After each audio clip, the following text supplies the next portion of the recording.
Every morning in Tamil Nadu, before the tea shops open, before offices start, before buses get crowded, there's already a queue.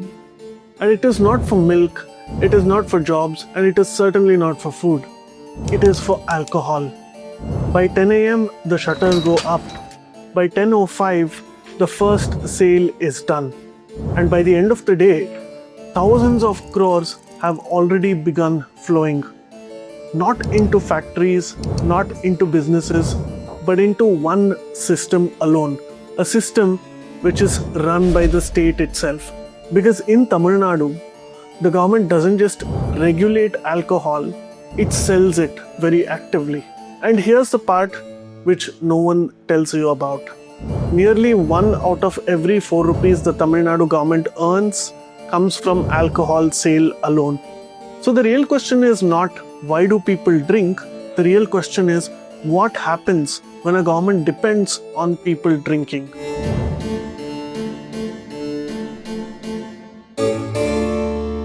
Tamil Nadu's relationship with alcohol has never been simple. It has always been political. In Tamil Nadu, meanwhile, there's heat on MK Stalin government over a 1,000 crore rupees alleged liquor scam. It's a day after ED raided the TASMAC, the probe agency is levelling charges against Tamil Nadu government alcohol vendor called the TASMAC. In 1937, even before India got its independence, C. Rajagopalachari, Rajaji, introduced prohibition in the Madras presidency, not as a policy, but as an ideology.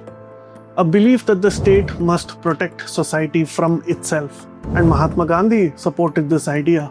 For years after independence, this idea shaped policy. Alcohol was restricted, controlled, it was debated for a very long time. The Tamil Nadu government had announced that 500 of the total 5,000 odd liquor shops across the state will be closed. Remember, prohibition in a phased manner has always been an electoral promise made by various parties in the state. But by the 1970s, reality intervened. In 1971, under M. Karunanidhi, Tamil Nadu lifted prohibition. Not because society had changed, but because the state needed revenue to run. What followed was instability. Arak sales surged, then bans returned. Then hooch tragedy struck. Deaths, black markets, illicit trade happened, and Tamil Nadu was struck between two extremes: total prohibition or total disorder. Then came MGR, MG Ramachandran, as all of you would know. A leader who understood something fundamental. You cannot eliminate demand because some people would want to drink, but you can control the supply of alcohol and how it is given to a certain consumer. In 1983, his government created TASMAC. Initially, it controlled wholesale trade. A quiet shift happened, but then the real transformation came later. In 2003, under J. Jayalalitha, when she was the chief minister, the state took over retail liquor sales completely. Every bottle which was sold in every shop across Tamil Nadu and every transaction that happened from that moment, alcohol was no longer just a product which is sold in shops.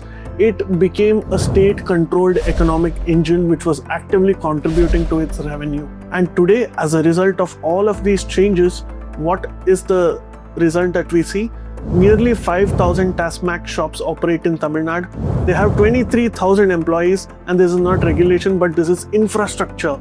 And this infrastructure is built to grow from 36,000 crore rupees in 2021 to over 48,000 crores in 2025.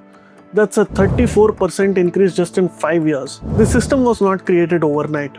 It evolved across governments, across ideologies, beginning from Rajaji's morality to Karunanidhi's pragmatism to MGR's assertion over alcohol to Jayalalitha's consolidation.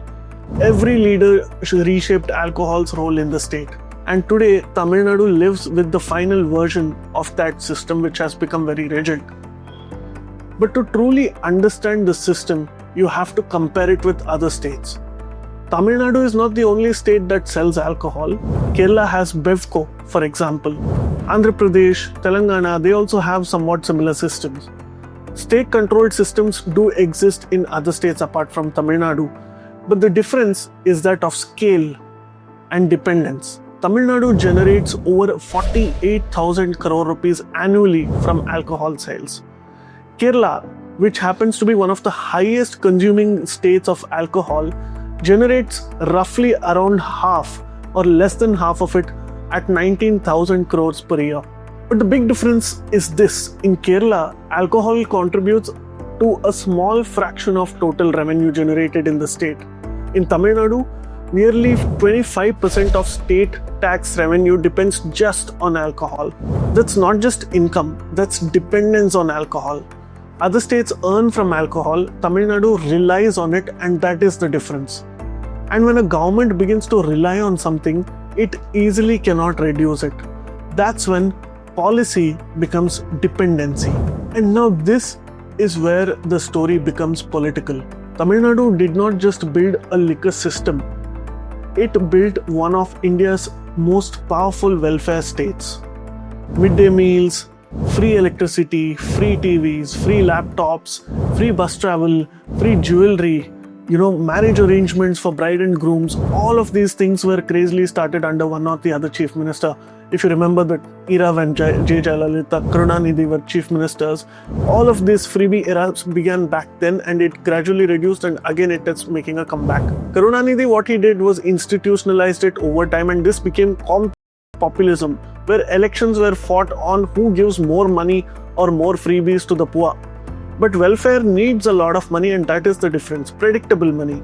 And TASMAC provides exactly that. So what you get is a cycle. People depend on alcohol, government earns revenue, government distributes welfare, political support increases, and the system keeps continuing like a stable loop.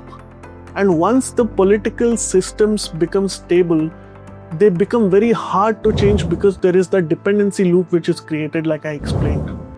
Because if alcohol sales were to fall, revenue will fall. And if revenues fall, schemes will suffer because you will not have any money to run those schemes. The system cannot afford any disruption. And if the money is not enough, the borrowings will have to increase. At this point, one question always comes up. Why not just ban alcohol? But prohibition is not about morality, it is about governance. States like Gujarat, Bihar, Nagaland have implemented prohibition to a large extent. Not because they became morally strict, but because alcohol was linked to crime, domestic violence, law and order issues. Even in Tamil Nadu's own history, prohibition followed crisis. Not ideology, but prohibition has its own consequences. For example, black markets increase, illicit trade of liquor happens, a lot of deaths also happen which have happened with the arak sales in the past, which is why Tamil Nadu chose a different path by not banning alcohol but controlling it and monetizing it.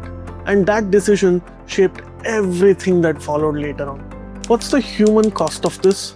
But systems don't exist on paper, they exist in people's lives. In Tamil Nadu, nearly 29% of men consume alcohol. Over 38% of women report domestic violence as a result of this. Not every drink leads to harm, of course, but these patterns actually become more and more valuable for us. Because when access increases, consumption increases. And when consumption increases, so do the consequences of it. In 2024, in Kallakurichi, illicit liquor killed over 67 people and hospitalized over 150 others. And this raises a difficult question. How does illegal liquor exist in a state where the government controls all legal sales? Because when the demand is high, a shadow market always exists and follows. And when that shadow market actually fails, people die as a result of it. Yet, the system continues because the issue is not awareness, it is incentives. So take a step back and look at the whole picture of this entire issue. A state that once debated whether alcohol was moral or not now depends on it for consumption. A system which was built across decades is now too large to be dismantled. A revenue stream which is so critical that reducing it becomes politically risky for chief ministers. And a society that quietly bears the cost of it is now seeing deaths.